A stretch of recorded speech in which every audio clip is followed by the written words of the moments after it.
subject matter is that can happiness exist without sadness? So first of all, I would like to say that, like, it is necessary. Sometimes it is really necessary to taste the bitterness of something. Otherwise, you wouldn't get the taste of, like, how sugary it is. Like, if you don't know how bitter it feels, so you will never get the taste, like, how much sweet it is. So I think it is really necessary for us to be sad sometimes. Maybe because we are not, like, inviting them. I don't think we're just inviting them, because we know we all want our lives to be celestial. But unfortunately, it's not. Like, it's an axiomatic truth. I would like to say that circumstance forces us to be in a situation, in a dark situation.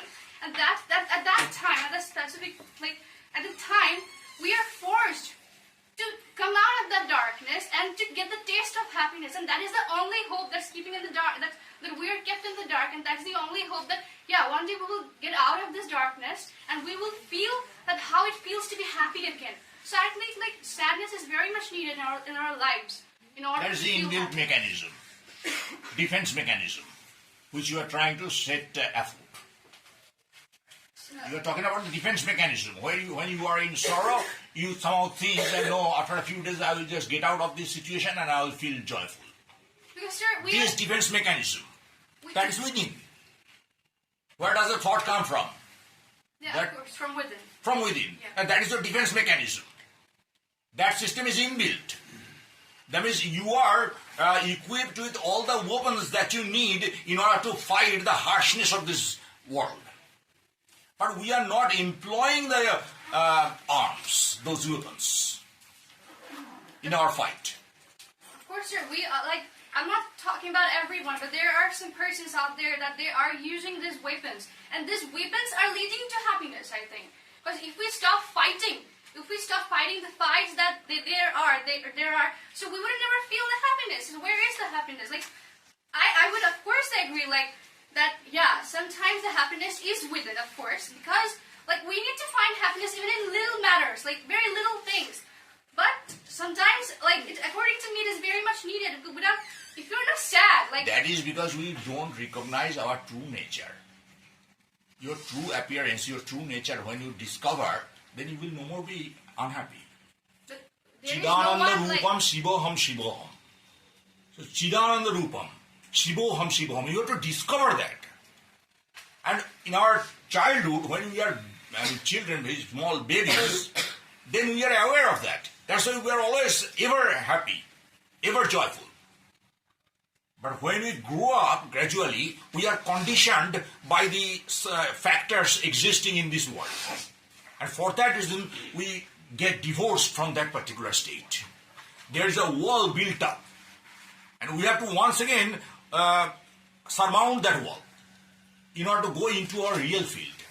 And that is the state which is our original state. But of course, I would literally, like, agree with you in this matter that we are, like, happy. Like, when we're a baby, we don't know, like, what is sadness or what is happiness. We are just ourselves. We forget that. But the society that we are living in, the world that we are living in, is toxic enough that will make you feel that you are not enough happy, that they have already raised the bar. That is also your interpretation. That it is toxic. They're making you feel so. No, you are interpreting the world in your terms. And you are saying that it is toxic. But if you look at it from a different angle, you will see that everything is happening like in a play, in a dramatic setup. Okay, everything is happening.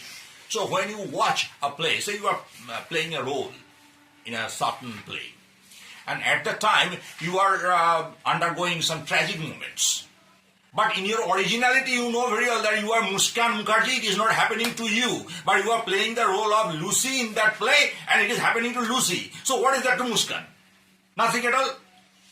I think that is called emotions. Externally, you are faking that emotion. It is not original. You are faking that for the success of the play, for the success of the role. But if we're not faking that emotion, then how would we understand the essence of that movie? No, fake it. There is no problem. But when you fake something in your true self, you are not unhappy. Are you unhappy at the time in your true self? Not that. No, it depends. It depends on situations, of course. But no, if it is an it is a play. I'm telling you repeatedly that's why. The world is a stage, men and women are merely players. So you are a player, I am a player. We know very well, I'm playing the role of Subhashish Chakraborty, you are playing the role of Muskan Mukherjee. Now we know whatever is happening here between us is happening to Muskan and Subhashish, not to my original being. That is what I am, shiny, ever shiny. So at the time, what is sorrow? But we are not that much spiritually educated to understand. We were in our infancy. This is the greatest misfortune perhaps. We were gifted with this at birth. But we, not only we our parents have deprived us of that state. And now we start thinking that no, we are deprived of that, perhaps it is not ours. But it's not our fault. But it's not our fault that nobody taught us the definition of actual happiness. No. We were taught like this. It is very easy to blame others. But blame game will take you nowhere. How can I teach myself when I was a child? Like there must be someone, a guide, a mentor that will be teaching me the actual There is a little being within, always telling you different things, but you are simply ignoring what the little being is telling.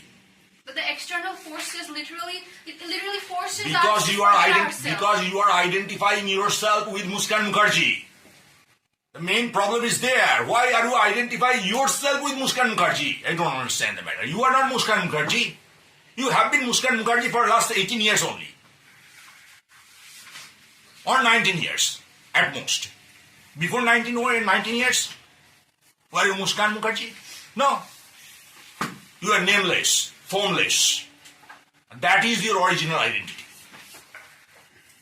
You are trying your best to make your eyes shed tears. Go enjoy. If you say, I enjoy what is happening on this earth, go enjoy.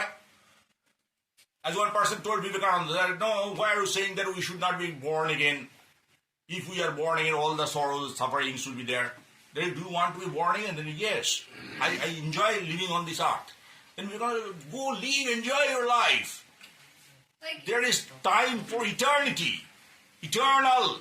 You may live eternally. That you will move from death to death. You enjoy moving from death to death. This death, after that you are waiting for the next death. That indicates actually that you are being born and born and born again and again. Why? In order to experience death. And you enjoy that. If you tell God, the God, I enjoy death. Do you enjoy death? Oh, my child, you go back once again to the earth. So don't you feel that there are always two directors in our life? And it's a critical fish to identify who's a good director and who's a bad director? No, I personally do not feel that there are two directors. I always feel that there is one director only, and all the time there's a kind of mechanism on this earth which we are supposed to fight against. And for that reason, we sometimes feel that perhaps two directors are prompting, but in fact, one director prompts only. Sometimes the director is putting the kibosh on his mouth, perhaps. Whose mouth? On his own mouth. No, director does not. That is a very patient director. We'll never get impatient with any actor. We all are children. We all are the children. The director knows very well that we are children. Father, forgive them, for they know not what they do. When you pick up the baby, the child kicks you on the chest. Do you get angry? Hey, the child is kicking me on the chest. I'll throw the child away. You don't say. You enjoy that. So look how the baby is kicking me. So we are somewhat like that baby to God, director. What do you say? God is never impatient with us. We grow sometimes impatient with our director. Then if we are the little babies to God, then why this punishment? Which punishment? The punishment that we... No punishment is there. No punishment. Only simply you have to know your real identity. God is trying to show you the real identity. But you are not trying to see the identity. You are keeping your eyes closed. God will not force you. Why? Because you are God's child. God knows that one day you will learn. God may force your eyes open. But God will not do that. Why? Loving Father. So simply you will open your eyes one day. God waits for that with patience. Please. But the day, like you mentioned, that the day we will open our, like the eyes will be open for like the time. But for that, the experience is needed. Otherwise, how will we understand? Do you think you have no experience? I have had experience, of course. That's why I You have the experience of a few thousand or million years. That's not possible in this lifetime because it's not eternal. Once again, you are limiting yourself. If you limit yourself, who can make you see the real identity? You are limiting yourself. You are saying, no, that's not possible. I have been born for 18 years only, and so I know only whatever has happened in the last 18 years. But it is not like that. So simply when she used this word death and birth and death, I told her these are the punctuation marks. You are reading a paragraph. But Okay? this is the boundary that we're living in. Like, the director or the director of the life, God, of course, himself, he made these boundaries, the birth and the death. So if we're not following the rules and regulations, Who is standing in front of me? Yes, sir. Who is standing in front of me? Yes, sir. I'm standing. That is the form of God. So God is no third person. You have to identify your Godhood. That I am that, Aham Brahmasmi. I am that Brahma. So if you realize that, then you will see that, I was playing so long, foolishly. When you dream, you have a nightmare, you're very frightened. Suddenly when you wake up and you realize that you are in the safe bed, there is no problem, you feel relieved. Okay? It is somewhat like you then I'm Muskan, I was not that person in the dream. So it is somewhat like this. This is the dream. You will wake up one day. Eternally you cannot dream. You have to wake up. So God is God your father or God you yourself, brother, waiting for you to wake up. When you wake up, and when you wake up, calls will be there. But the nightmare, the day we wake up, finally, like we get to see that what we are. We laugh at the nightmare. Yeah, we will laugh We at laugh the at nightmare. nightmare. But the nightmare was needed to understand. Of No, course, like without this, we wouldn't understand ever. If the situation is full of emotion, Nightmare was not required. You invited the nightmare by sleeping. You understand? If you did not invite the nightmare, it would not come to you. We invite unpleasant things, unpleasant experiences, we invite. but sometimes some things automatically come. Automatically nothing comes to you. Only what you ask for comes to you. You pray for different things. Always remember, every moment, in every breath you are praying. Every breath. But you are not aware that you are praying. Universe is there to listen to every prayer, every breath. And that's why some unpleasant things are happening to you. Many of us, you will see, sometimes talk about things which we don't want to experience in reality. Yeah, that automatically comes. That's what I No, said. that's not automatic.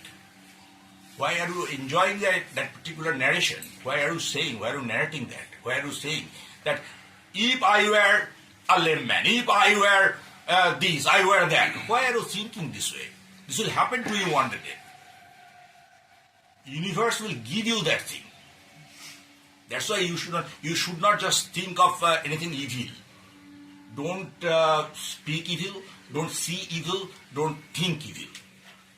Then the universe will know that, okay, whatever I give, this particular child is going to take that. The child has no demand. But that we cannot do. And that's why whatever happens to us happens because of our asking only. Nothing else. You get nothing that you have not asked for. You will get that thing only which you have asked for. And that is called kind of feedback we get from the universe. Or you may use the word manifestation. Okay? You manifest simply everything that you experience. Thank you.